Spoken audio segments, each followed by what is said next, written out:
Next, please join me in welcoming our valedictorian, Mr. Kevin Conley.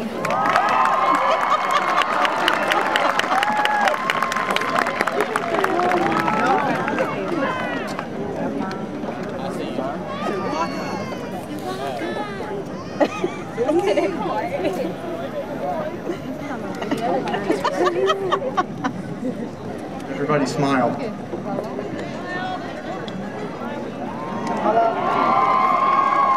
Where you at? That's going on MySpace. Walk down the front. Like, walk in the very, very front. You want me to meet you? Can't get out. Good evening, everyone. Huh? Before I give my little speech, What? I want to throw out a few thank yous on behalf of all the graduating seniors here. First, Who's he? thank you to everyone in the audience for coming to witness this graduation.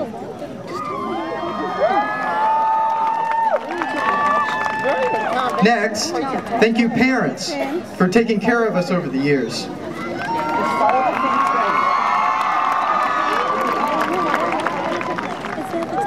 Thank you teachers for teaching us so much more than just what the state of California says we should know.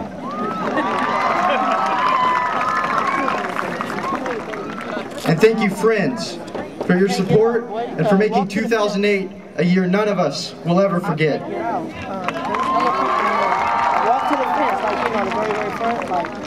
For those of you who don't know, I have not gone to Cordova for all 4 years of high school. I've only been here for the last 2 years. I moved here from North Carolina, and before that, I lived in Texas. In fact, I have moved 7 times in the last 8 years. That being said, I feel very lucky to graduate here at Cordova. Cordova High School has a beautiful outdoor campus with friendly teachers and students, and I have interacted with a unique and diverse student body here. You know, we are actually all very lucky to graduate from Cordova High School. The atmosphere here, the melting pot of cultures, races, and religions, has prepared us for the world after high school more than any other way that I can think of. If we can survive Cordova High School and coexist with so many different personalities, I have no doubt that we can survive out there in the real world. But now hold on a second. Just what is the real world today? Unfortunately, it is an economy facing recession. It is a global economy in which we will not only be competing with other Americans for jobs, but also workers from other countries who are willing to do the same jobs for much cheaper wages. That's actually why I'm here speaking to you tonight. My mother was about to lose her computer programming job in North Carolina because the bank she worked for was outsourcing jobs to workers in other countries. So my family moved here, where there was a job with more security. My family has had to learn firsthand how to adapt to what's going on in the world today. While I was working at Intel last summer, a professor from Sac State came and spoke to myself and the other interns I worked with about this issue. Quite frankly, he scared us when he asked the question, why should I hire any of you when I can hire cheaper workers from India? All of us desperately tried to think of an answer. One girl raised her hand and said, I can speak English and communicate better than they can.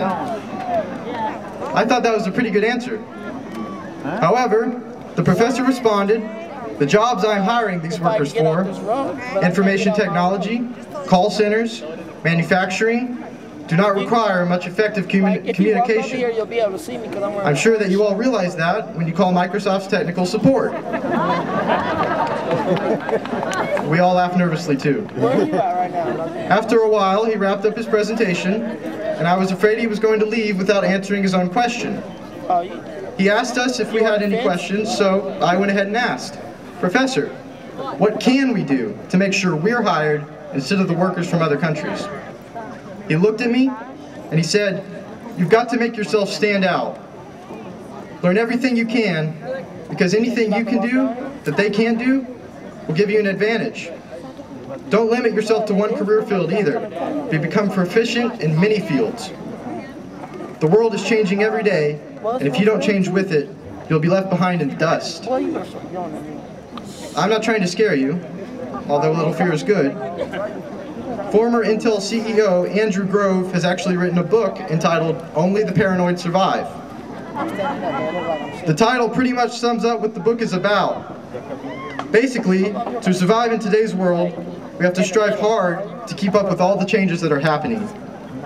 So whether you decide to enter the workforce, join the military, or head off to college, be aware of how you fit into the world community. Always be prepared for the worst. Benjamin Franklin wrote in his Poor Richard's Almanac, "Look before, or you'll find yourself behind." Keep Mr. Franklin's advice in mind when you leave here. Congratulations, everyone. We did it.